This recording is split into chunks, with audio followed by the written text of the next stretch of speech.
জয়সলমেরে সেখানে জালে রয়েছে পাক গুপ্তচর। জানাবো আপনাদেরকে 2013 সাল থেকে আইএসআইয়ের হয়ে কাজ করত পাঠান খান। টাকা লোভে গুপ্তচরের কাজ করত, এমনকি সীমান্ত সম্পর্কিত গোপন তথ্য পাচার করত পাকিস্তানে। আর এবার সেই পাঠান খান জালে। সবুজ সংকেতের অপেক্ষা, জল স্থল আকাশের জবাব পাবে পাকিস্তান। প্রত্যাঘাতের ভয় ত্রস্ত ইসলামাবাদ। এরই মধ্যে রাজস্থানে ধরা পড়ল পাকিস্তানি চর। গুপ্তচর বৃত্তির রোধে দেশের প্রচেষ্টা এলো বড় সাফল্য। জয়সলমের থেকে গ্রেফতার করা হয়েছে পাকিস্তানি চরকে। ধৃতের নাম পাঠান খান। আইএসআইয়ের হয়ে কাজ করত সে। 1 মাস আগে আটক করা হয়। টানা জিজ্ঞাসাবাদের পর গ্রেফতার। 2013-তে পাকিস্তানে যায় পাঠান। সেখানে আইএসআইয়ের সঙ্গে যোগাযোগ তৈরি হয়। পাঠানকে টাকার তোপ দেয় আইএসআই। এরপরই চরবৃত্তির প্রশিক্ষণ নেয় সে। 2013-র পরেও পাঠান পাকিস্তানে গিয়েছে। সেখানে গিয়ে আইএসআইয়ের কর্তাদের সঙ্গে দেখা করত। লাগাতার আইএসআইয়ের সঙ্গে যোগাযোগ রেখে চলে পাঠান। আন্তর্জাতিক সীমান্ত সম্পর্কিত গোপন তথ্য পাচার করতে থাকে পাঠান। বহু গোপনীয় তথ্য পাকিস্তানে পাচার করেছে সে। সন্দেহজনক কাজের জন্য পাঠানকে প্রথমে আটক করা হয়।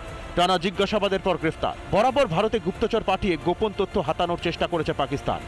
এর আগেও অনেকবার পাক গুপ্তচর ধরা পড়েছে। এবার চলতি চাপানুতরের মধ্যে আরও একজন জালে। রিপাবলিক বাংলা। প্রত্যাঘাত কিন্তু শুরু হয়ে গিয়েছে এবং শুধুমাত্র ভাতে মারা নয়, প্রত্যেকটা জায়গায় থেকে একেবারে পাকিস্তানকে বেঁধে বেঁধে মারা হবে এবং তা স্টার্ট হয়ে গেছে অন্তত বলাই যায়। পেহেলগাঁওয়ে হামলার প্রত্যাঘাত, ডিজিটাল স্ট্রাইকের ঝাঁজ আরো বাড়িয়েছে ভারত। আর এবার খোদ পাক প্রধানমন্ত্রী ইউটিউব চ্যানেল তা কিন্তু ব্যান হলো ভারতে। আর এরই পাশাপাশি ব্যান করা হয়েছে আরো একাধিক পাক ক্রিকেটার, একই সঙ্গে ফিল্ম তারকার ইনস্টা অ্যাকাউন্টও। এর মধ্যে রয়েছে আইএমএফ এর কাছে পাকিস্তানের বিরুদ্ধে আবেদন ভারতের। দেখো, প্রতিশোধ চাইছে দেশ, প্রত্যাঘাতের ভয় কাঁটা পাকিস্তান। এরই মধ্যে ফের ভারতের ডিজিটাল স্ট্রাইক। এবার ব্যান করা হলো পাক প্রধানমন্ত্রী শাহবাজ শরীফের ইউটিউব চ্যানেল। ব্যান করা হয়েছে পাক তথ্য সম্প্রচার মন্ত্রীর এক্স হ্যান্ডেলও। প্রাক্তন পাক প্রধানমন্ত্রী ইমরান খানের এক্স হ্যান্ডেলও ব্যান করা হয়েছে। পাশাপাশি পাক ক্রিকেটারদের ইনস্টাগ্রাম অ্যাকাউন্টও বন্ধ ভারতে। সেই তালিকায় রয়েছে বাবর আজম, মোহাম্মদ রিজওয়ান, শাহিন আফ্রিদির নাম। এর আগে বন্ধ করা হয় জ্যাভলিন থ্রোয়ার আরশাদ নাদিমের ইনস্টা অ্যাকাউন্ট। খেলাধুলার পাশাপাশি পাক ফিল্ম জগতেরও একাধিক তারকার ইনস্টাগ্রাম অ্যাকাউন্ট ব্লক করা হয়েছে, যেমন আলী ফজল, হানিয়া আমির এবং ফাওয়াদ খানের অ্যাকাউন্ট ব্লক করা হয়েছে।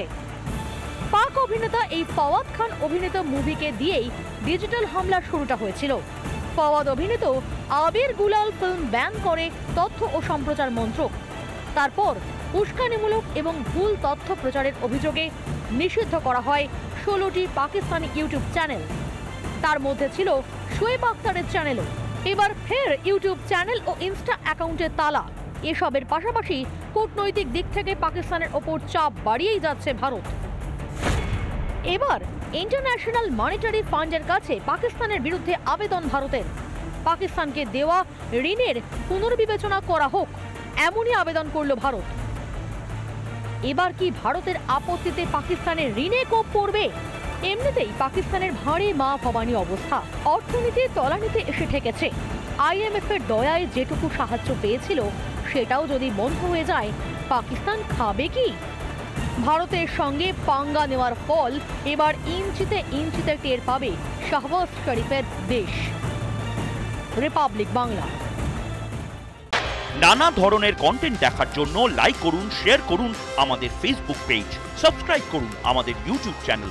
পাশাপাশি অন্যান্য ব্রেকিং নিউজের জন্য অবশ্যই চোখ রাখুন রিপাবলিক বাংলায়।